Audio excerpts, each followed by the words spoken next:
So in this video, I'm going to show you how to install some bioinformatics software onto your seaphages virtual machine. These packages are named fastqc, fastx toolkit, fastq tools, and gepard. I think I'm saying that name right. The first thing we'll do is update and upgrade the Ubuntu operating system and then install the bioinformatics software. So I'm assuming you've already logged into seaphages or seaphages. So the very first thing we need to do is update the Ubuntu's package index files so that we can upgrade our installed packages. And this is a two-step process that's essentially analogous to updating Windows. So let's first open up a command line window, and the first thing we'll type is sudo apt get update. And the first thing it's going to ask you is for your password. So just simply type in your password, and then it'll go through and it will update Ubuntu's package index files. And once it's done, then you will go ahead and do an upgrade. So usually after typing your password in the first time, you normally don't have to type in the password again a second time. So if we type in sudo apt get upgrade, it should not ask us for our password again. It's going to ask us, do we want to upgrade all of these different libraries? So simply type Y, enter, and then what it's going to do is going to go and download these files and then install them for us.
Now that our system is updated, we can now proceed to downloading our bioinformatics software. So open up your browser if you haven't opened it up already, and in Google type in fastqc. Okay, and we'll open that in a separate tab. Now search for fastx toolkit, and we can open that in another tab here. Now type in fastq tools. We can open this in another tab, and now we can type in gepard.plot, and we can open that in a separate tab. Okay, so now let's first go to fastqc. Here is the web page for downloading the software. It's written in Java. It's a quality control tool for high throughput sequence data. So click on the download now button, and then you'll find two files here that we could download, one for Windows or Linux, one for Mac. Go ahead and click on the link for Windows and Linux here, and it'll begin to download here. So while that's downloading, let's go ahead and click over to the next link for fastx toolkit, and this tool will allow us to manipulate our fastq files, allow us to clean them up. So if you go to download and installation here, and then find the link that says Linux 64-bit, click on it, and it will begin to download fastx toolkit. So now let's go over to the fastq tools tab, and here click on download fastq tools and allow it to download. Now go over to the gepard web page, scroll down a little bit, and you will see this download. Please download the jar file. Click on it. It's going to ask you, Do you want to keep it or discard it? We definitely want to keep it. So click on the keep button, and now it's downloaded. So here we're done with Google Chrome. We can go ahead and close this.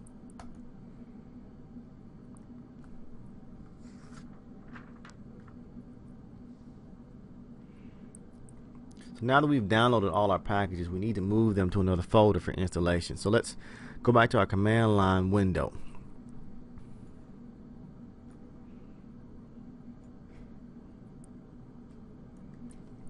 Before we do anything else, we need to become the root user, and the reason for this is because we're going to move those 4 downloaded files into a directory called user local source, and this directory can only be modified by the root user. So to change from the cfaculty user to the root user, type the following command: sudo-i, and then it logs us in as root user. Now in most cases it would ask us for the password, but because we gave the password earlier in our first issue of the sudo apt-get update command, it did not ask us for our password. I think, just as an example, if I were to open up another command line terminal, and all I did to open up another command line terminal within the same window was hit Control Shift T, so Control Shift and then T will open up another tab. So just as in Google Chrome, you can have multiple browsers open. In the command line interface, you can have multiple command line interfaces open as well. So if I were to type in sudo-i, it would look something like that. It would have prompted me for a password, and then you would have to type in the password to log in as root. Okay, that's how you would most times have to log in as root. So I'll exit out of that to close each one of the terminals, and I now have just one terminal here. So when we downloaded those 4 bioinformatics packages, they were downloaded into the downloads folder of the cfaculty user. So we need to change into that directory. So to change into a directory, we type in cd home cfaculty and downloads. Click enter. Now we notice that we're in home cfaculty downloads. Now if we type ls-ltr, this will list all the files in that directory. We can simply type ls and it will also list the files as well, but ls-ltr gives us more information about the file, such as the size of the file, the date the file was last modified, who owns permissions to those files, and what those permissions are, whether you can read the file, write the file, or whether you can execute that file. So currently these files are in home cfaculty downloads. I want to move each one of these files into another directory called user local source. So to do that, I would type move, and then for example I would type fastx toolkit, or maybe I can copy it and then I can paste it on the command line, and I want to move it to user local source. The / is important because this identifies the full path of the directory to user local source. And when I click enter, I type in ls-ltr, fastx toolkit is no longer in the directory home cfaculty downloads because I moved it. That's essentially like cutting and pasting in Windows. So I want to do the same thing with these other three files. I want to move them, essentially cutting and pasting them. So move fastq to user local source, move fastq tools to user local source, move gepard to user local source. So if I do type ls-ltr, nothing's in this directory, which is what I expected. Now I need to cd into user local source. So cd / user local source. If I type ls-tr, here are my 4 files. Now, what I like to do, kind of as a habit to keep my directories clean, is that I like to create a directory for each one of the new pieces of software that I'm installing onto my system. So in this example, I'm going to create 4 new directories, one for each of the different pieces of software that I'm going to install. So to create a new directory, we type make dir which is short for make directory, and then I can type make directory fastx, for example. If I type ls-er, I now have this new directory named fastx. So I want to repeat this for the other packages in this directory. So make dir fastqc, make dir fastq, make dir gepard. If I type ls-ltr, now we see that I have four new directories in this directory user local source. So now I want to move these files into their respective directories. So, and again, move is just like cutting and pasting in Windows. So move fastx underscore toolkit to fastx. I'll type ls-ltr. Fastx toolkit is no longer in this directory, but it is in the fastx directory. So I want to repeat this for the other four files. Move fastqc, into fastqc, move fastq into fastq, move gepard into gepard. If I type ls-ltr, all the files are gone. They are now in their respective directories.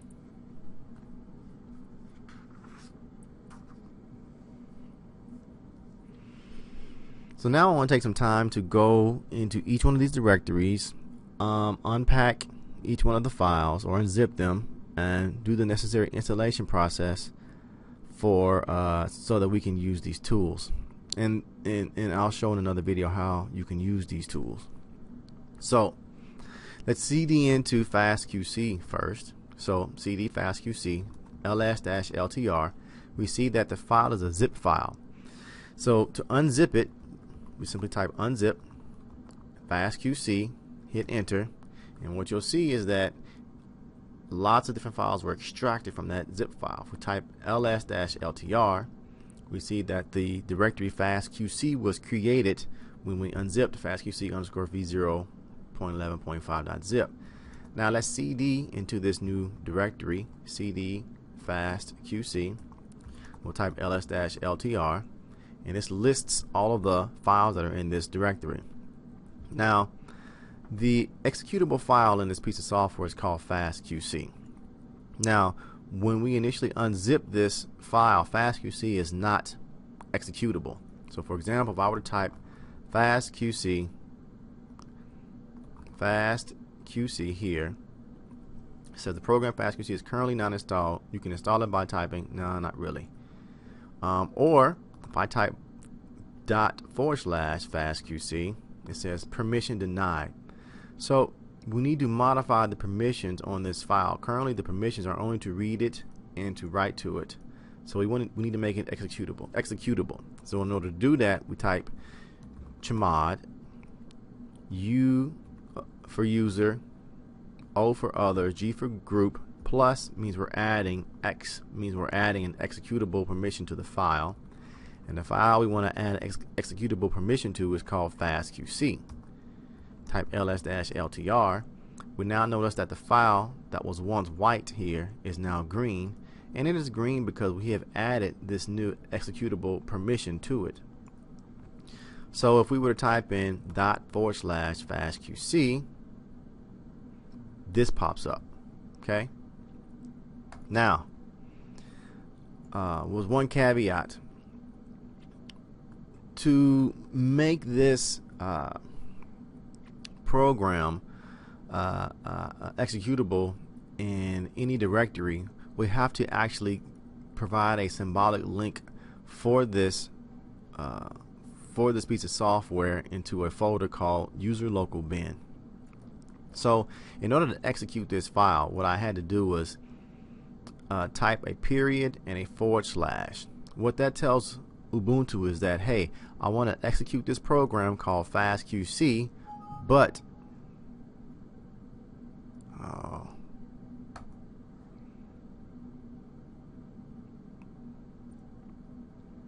so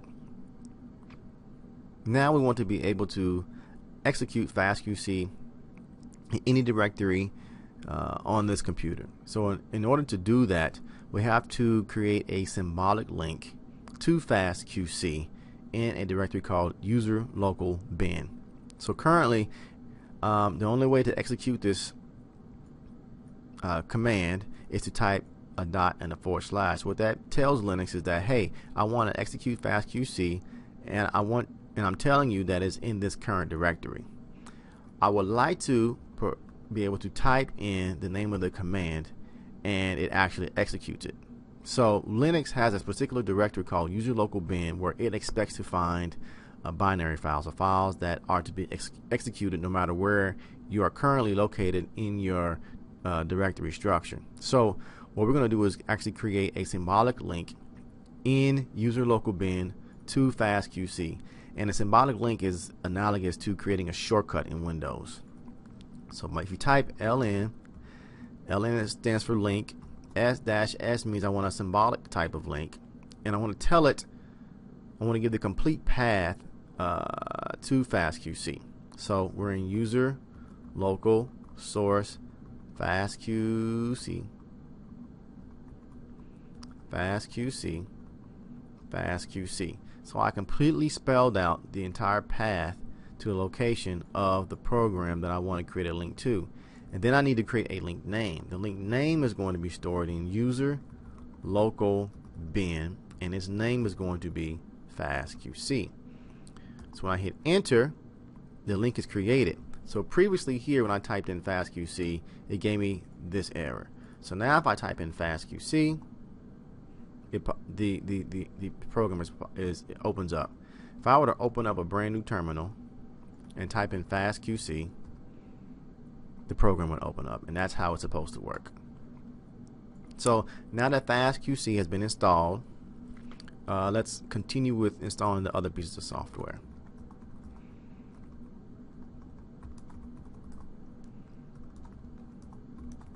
So I CD'd out of fastqc. Now I am back into user local source. Oh, I guess I should mention cd space dot means to go up a directory. Okay, so currently I was in fastqc. When I typed in cd dot, it took me up to fastqc. Okay, and when I typed in ls-ltr, it listed all of the files and directories in fastqc. When I typed in cd space dot / it took me up another directory out of fastqc and into just source. And then when I typed ls-ltr, it then provided me a list of the directories into user local source. So now I want to change directories into fastx. So let's go ahead and install the software for fastx. So let's cd into fastx. Type ls-ltr. We have this bzip file. To unzip this, we type tar-extract j for bzip verbose, because I want to see everything that's coming out of this file, and then F for the file name. Fastx toolkit is the file name. So when I hit enter, it then tells me that, hey, these are all the files that came out of that folder, or came out of that zip file. If I type in ls-ltr, we have a bin folder.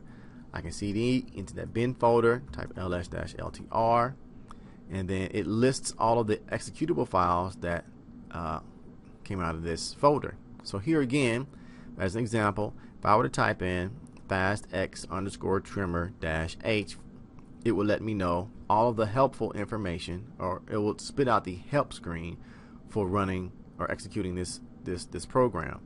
If I were to type fastx_trimmer-h, it'll give me an error. Why? Because fastx trimmer is not stored in user local bin. So here again, for each one of these files, I need to create a link, a symbolic link in the directory user local bin. Again, a symbolic link is like a shortcut in Windows.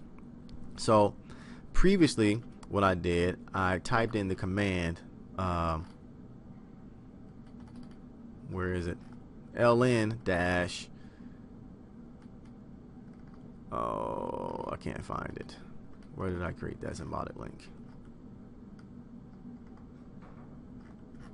Well, we'll skip it. Earlier I typed in the command link dash s, and then the name of the entire path and then the name of the file that I wanted to create a link for.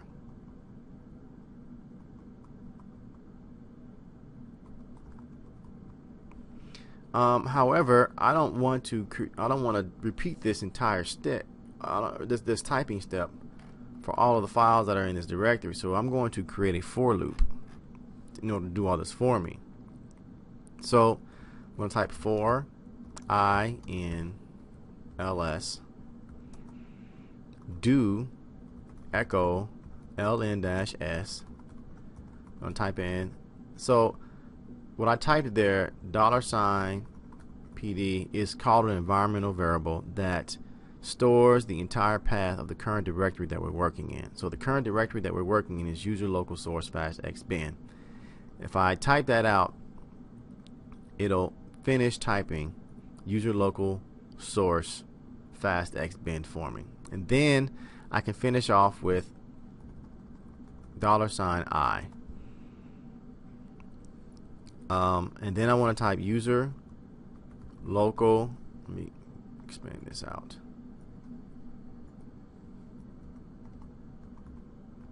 bin I done. Now what does this statement say? This statement is going to execute this ls command, which is going to list all of the programs that are in the current directory. Okay, and then for each one of those programs, I'm going to temporarily store the name of that program into a variable called I. And for each one of the files in this directory, I'm going to execute this command. I'm going to do echo link -s. I'm going to create a symbolic link of the current file name that's stored in variable I, and create a symbolic link for that file name that's stored in variable I. And so the word echo simply means just spit out the text that follows. Don't execute any command, just spit out the text. The reason why I do that is because I want to double check myself to make sure that I actually typed in the command correctly. Looks like everything is good.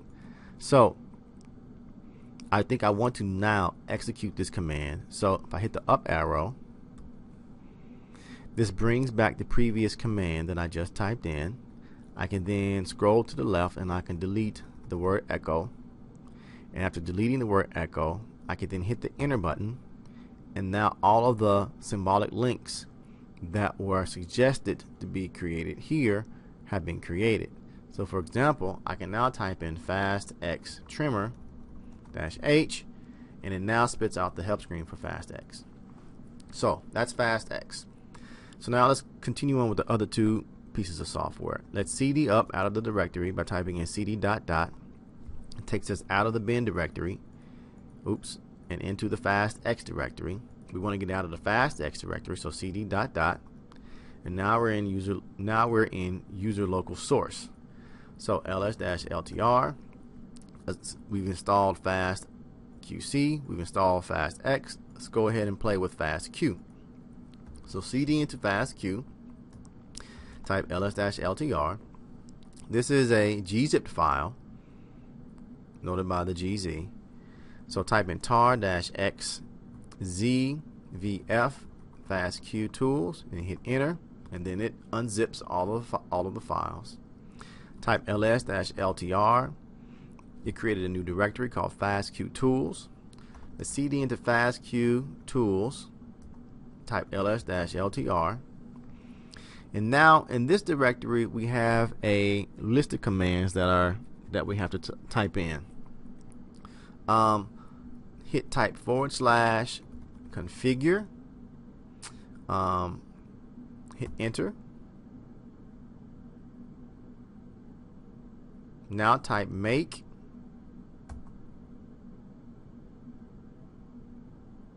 now type make install. Now type ls-ltr. So what we've done now is that we've actually installed those fastq, the fastq package, and where we had to type ln, or had to create symbolic links for all of our packages, this package actually created the symbolic links for us. So if I were to type in fastq.sample, and I should have done this earlier, fastq sample is now installed on our computer for us to use, which I'll show you how to use in another video. So fastq tools is done. So now let's cd out of this directory, and now let's cd out of this directory again. Type ls-gr. Now the last package that we need to install is gepard. So cd into gepard, ls-ltr. Now we don't have to unpack this. This is a Java file. To execute this Java file, you type in java-jar and then the name of the file. Right? However, because I'm lazy, that is painful to do. I would rather just type in one word and execute that file and have that file be executable regardless of the directory that I'm in. So what we're going to do is we're going to create a little script that will do this for us. So type in gedit and then type in the ampersand, hit enter. Now over here type or actually copy java-jar that you just typed in, and now paste it into this gedit window. Okay. We need one more thing. We actually need the complete path to this file so that Linux knows where to find it. So hit enter and then type pwd. Pwd is a command that spits out the present working directory or current working directory. Go ahead and copy that guy and then just paste it in front of the gepard.jar file, and make sure you put this / there. Now go ahead and save this guy and save it as gepard, G-E-P-A-R-D. Okay, click save and then close this, and then just type ls-ltr, and now we have this new file here. Now it is only readable and writable. We want to make sure that it is executable. So to make it executable, type chmod user of the group +x gepard ls-ltr. The name of the file is now green. The file is executable. So now if I were in a different window, say for example this window over here, no, I need to create a symbolic link, of this file in user local bin. So ln-s cap or $pwd tab or / tab gepard, and then type user local bin gepard, hit enter. Now if I were in a different command line window and I type gepard opens up. And so that concludes the installation of bioinformatics software for the seaphages virtual machine.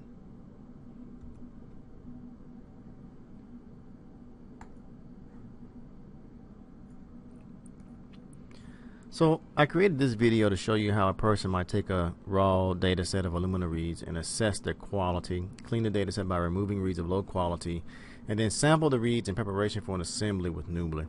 So lastly, I'll show you how to compare your context with another sequence to look at how similar the two sequences are. So there are 4 bioinformatics programs, and I'm going to show you how to use fastqc, fastx, fastq, and then gepard. So the first, fastqc, this is a bioinformatics program that's designed to assess the quality of high throughput sequence data, and you can access information on this software here. If you scroll down to the bottom, you'll see one of the main uses or the main values of this software. It actually shows you the variability of the quality along the length of the basis of your read, which can give you an idea of how clean or dirty your reads are. Under here on documentation, you can follow this link and it will give you more information as to better understand how each one of these quality control checks can be interpreted. And then fastx toolkit is a command line tool to process your fastq or fastq files, and you can go to your command line usage link, and then you can read up on the help screens that will pop up for each one of the pieces of software that are installed with this toolkit package. Then there's fastq tools. It's really simple. The only program I'm really going to show you how to use is fastq sample. And here's a synopsis of what fastq sample can do. And then, of course, you can play with any of these other programs too, and read up on their help pages to understand how you may be able to apply the other tools. And then lastly is gepard, which is a dot plot software. It's written in Java, and here is a web page for it. And here's a link to its publication that you can get access to and read it to learn more about it. So first off, I want to start off showing you how to use fastqc on the command line. So I will minimize this browser, and I will open up a command line terminal, and I'll move it to the center here, make it a little bigger. And so I want to cd into the directory where my raw reads are located, and for me it's in a shared folder called media sf phage data. So I want to cd into media sf phage data. I'll type ls-ltr. It then lists my two fastq files, R1 and R2. And so to execute this, you will simply type fastqc and then the name of the file that you want to analyze, hit enter, and then you must patiently wait for this software to finish. To save up on time for this video, I'm going to pause it and then come back when fastqc is done running.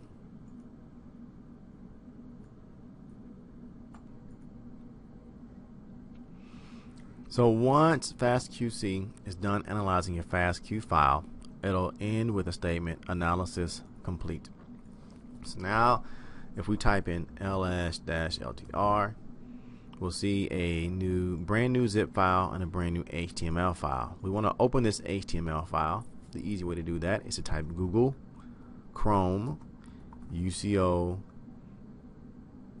S1, L1, R1, 001, fastqc HTML, ampersand. Hit the enter button, and then this is our brand new analysis of our data.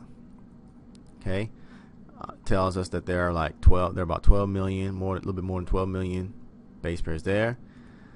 Sequence reads are from 35 to 251 base pairs long. GC content is 64%, and we see here that we have a lot of variability in our quality scores over to the right.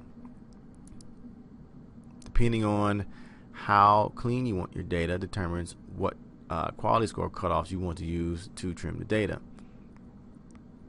And so the next thing I want to show you is how to actually clean your data. So we'll just minimize this, and then we'll compare the clean data to the original raw data. So I'll minimize this, go back to my command line window, and now I want to use fastx toolkit to trim the data. So the program that we're going to use is fastq quality filter. Okay, so if I hit -H, it will spit out what's called the help screen. Okay, so everything down here is part of the help screen. So how do you use this program? Well, this usage line here, this first line, tells you to first type in the name fastq quality filter, and then you have some other parameters that you can enter following the name of the program. -H here will print the help screen. -Q determines the minimum quality score for each base. Okay. -P determines the minimum % of bases that must have said quality score. So let's say, for example, we set our quality score to 30, and we set our % to 80. What this says is that 80% of the base pairs in our reads need to have a quality score greater than or equal to a score of 30. Okay. This is only important if you plan on having, or if you anticipate the file being cleaned to still be big and you want to gzip it, you can gzip it. This I identifies the name of the file that you want to filter. -O identifies a new name of the file. The new name is going to be the file that all the clean reads are going to be passed to. And -V will just kind of give you a report as to how many sequences that it is actually cleaned during this process. So let's go ahead and type this command. Fastq quality filter, okay, -Q. We're going to set our Q value to 30. And that's just a preference. That's no really general rule of thumb. That's just my preference for cleaning this data. -P for, I'm going to be really strict here, 99%. -V because I want to see the progress. -I UCO phage R1 .001 or underscore 001 .fastq, and then the name of my output file. We can call it, I will call it phage .r1 .filtered .fastq, and there is no rule of thumb or standard for naming filtered files or cleaned files. This just is a way to communicate to me that the data in this file is phage data. It comes from the original. It comes from R1 data set, not the R2 data set, and it has been filtered, and it is a fastq file. So now I can press enter, and it gives me this error. So this error is important because I missed a particular parameter. Now this was kind of frustrating because it was difficult to find. So there are two standards for notating the quality in a for notating quality scores in fastq files.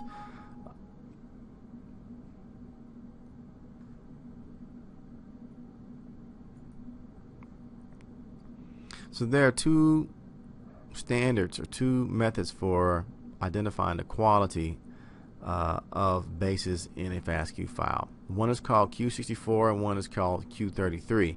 Q64 is used by default with this fastx toolkit, and so to identify that we want to use, or that we need to use quality, or Q33 quality values, we need to include that in the command line argument. So if you hit the up arrow, it'll bring up the previously executed command, and then at the beginning somewhere type in -Q33 space.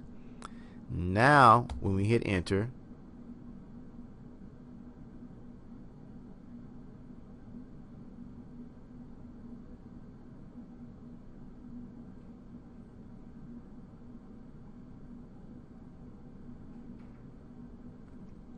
did I mess up?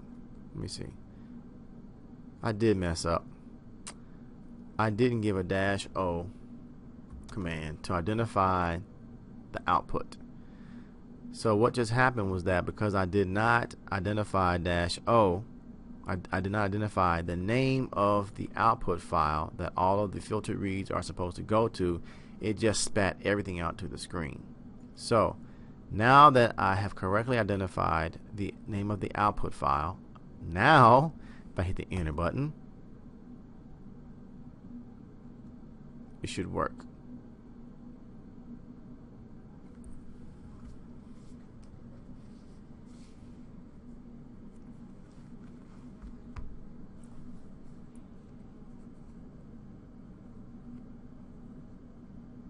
And I will pause this until it is done.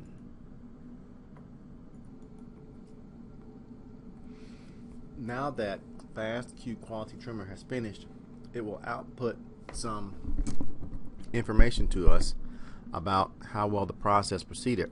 So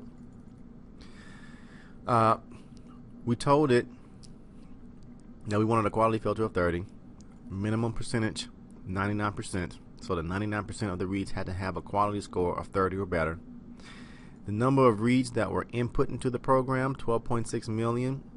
What came out? 1.9 million. So that means 84% of the data was removed based on our our quality parameters or my quality parameters. So if I type in ls-ltr, we see a new file, phage.r1.filter.fastq.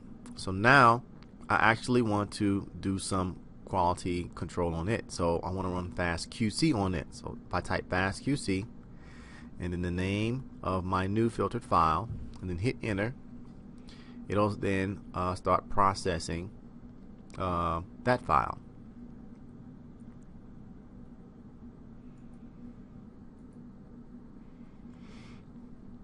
So now that fastqc is finished, we can type ls-ltr, and now we have a new zip file and we have a new HTML file. So to open up this new HTML file, type Google Chrome and then the name of the HTML file, hit enter, and here is our new report. So here we have 1,000 or 1.9 million sequences, and now we can see that our box plots are much smaller. Now mind you, we only required 99% of our reads to have quality scores greater than 30. So there are some base pairs or some reads that have base pairs at this last position that have quality scores lower than 30. We could increase that percentage to 100% to require all base pairs to have quality scores greater than or equal to 30 if we wanted to. That, however, will remove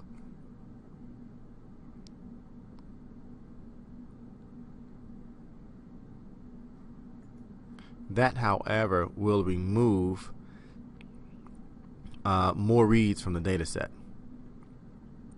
And we can compare this plot to our previous plot.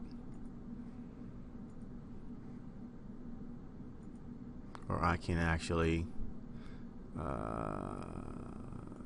do this, actually physically take this tab off, and then maybe squeeze this to half of the screen maybe. Will that work? Oops, don't do that. And squeeze this to half of the size of the screen, minimize it a little bit, and so that I can compare I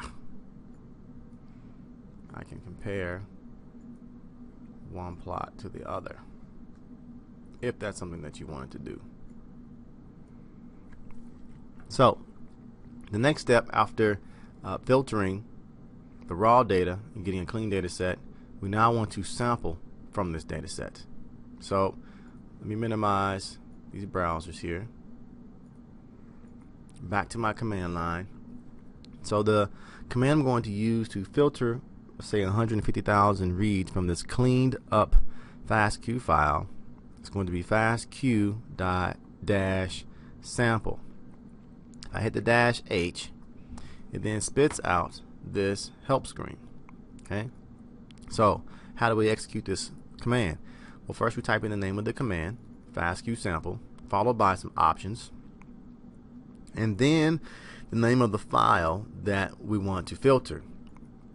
So some of the options that are available to us are -n, and this just specifies the number of reads we want to pull out, or -p if we want to pull out some proportion, say 50% or 75% of the reads that are in that file. We can use that notation. -o specifies the prefix of the output file, the new output file that's going to contain a random sample of the reads from our fastq file. So let's go ahead and execute this command real quick. fastq-sample -n 150,000 -o, I will call it phage.r1.sample, or no, phage.r1.100k.sample .fastq, and then the name of the input file is r1.filtered.fastq. Okay, so just a point, I just want to highlight a difference between executing bioinformatics tools from the fastq toolkit in comparison to the fastx toolkit. When we ran fastq quality trimmer, which comes from the fastq toolkit, it required that the input file have a -i in front of it and the output file have a -o in front of it.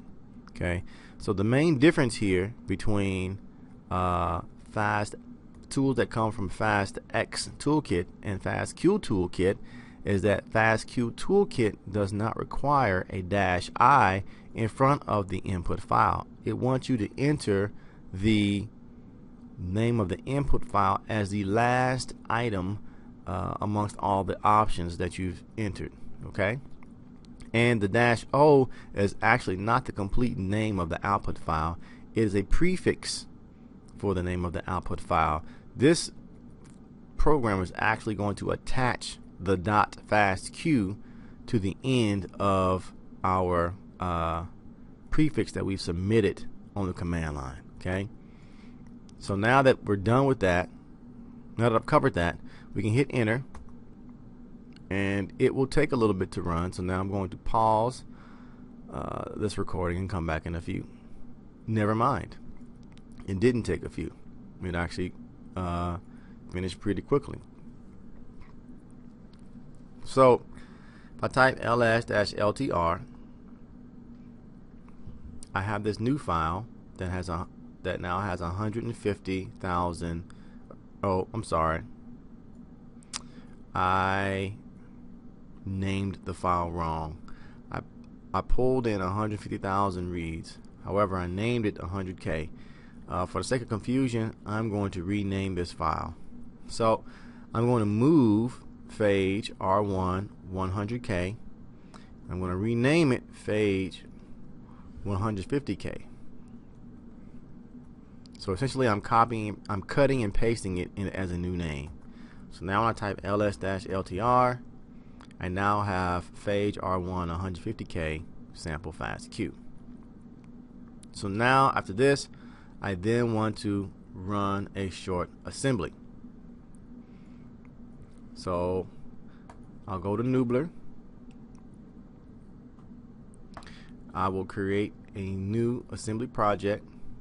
I'll call it 150K sample.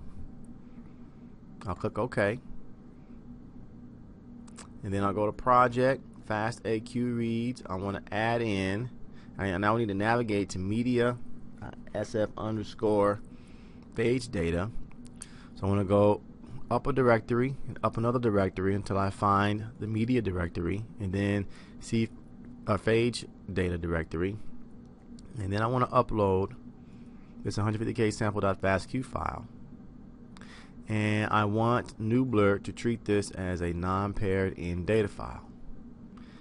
Now I go to parameters and I go to computation. No, I go to output. I select complete condensed conset folder, and then I click start. Do you really want to start it? Yes.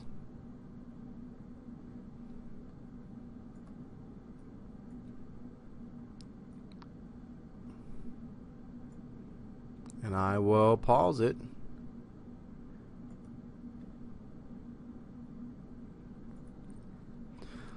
So now that Noobler is finished assembling our reads sampled from our clean data, let's look at our alignment results. One of the first things that I noticed is that the longest read, or the longest contig that was returned to us, is 47,000. Another one is 2,000. One is another 170. Another one is 145. So the question then becomes, how do these contigs compare to a complete phage genome? Now, it may be true that if we sample this data set again and again and again, we may get better assemblies. If we clean our data more, we may get better assemblies. So that's something that needs to be, or ought to be, attempted in a different exercise. So let's locate where these contigs are, and then align these contigs with dot plot to OKC Central FastX sequence, or OKC Central phage genome. So I'm going to minimize Nubler. And now I'm going to navigate to the folder that contains those FASTA files. So, or our FASTA files of our contigs. So if I just type in CD, it takes me to the home directory of C faculty. If I type in ls-ltr, I have this new directory called 150k_sample. That was the project that I created with Nubler. So if I CD into 150k sample, ls-ltr, I see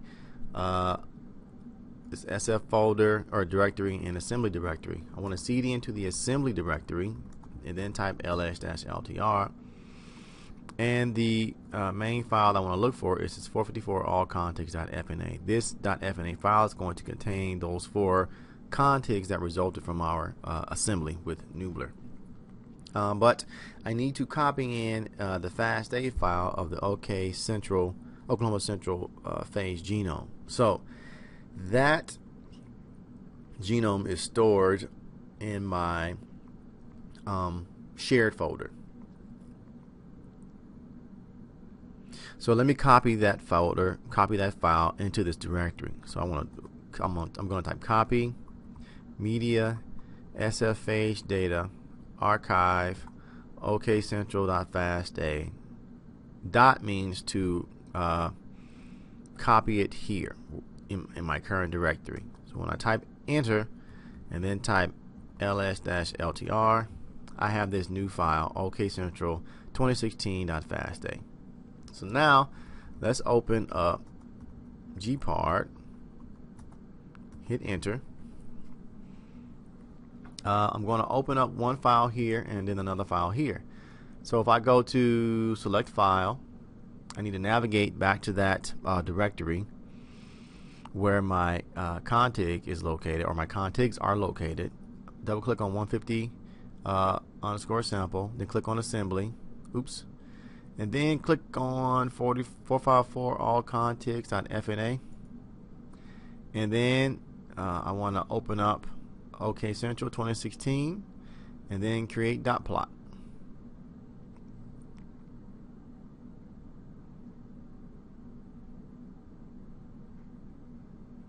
So what we see here is that we have a huge contig here, which is our largest contig.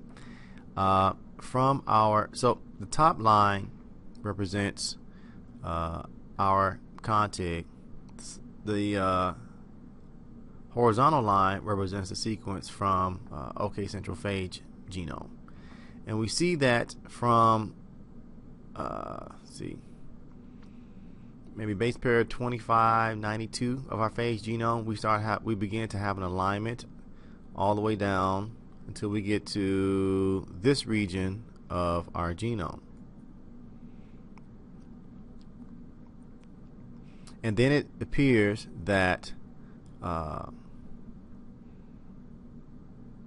we have a fragment. This fragment is probably that 470 base pair fragment, maybe, and it attaches to the 5' region of our example genome. So basically what this tells us is that we have a majority of the data in our sample data set. However, we probably ought to do other resamplings to get a better complete set of reads so that we can get a full assembly of our genome.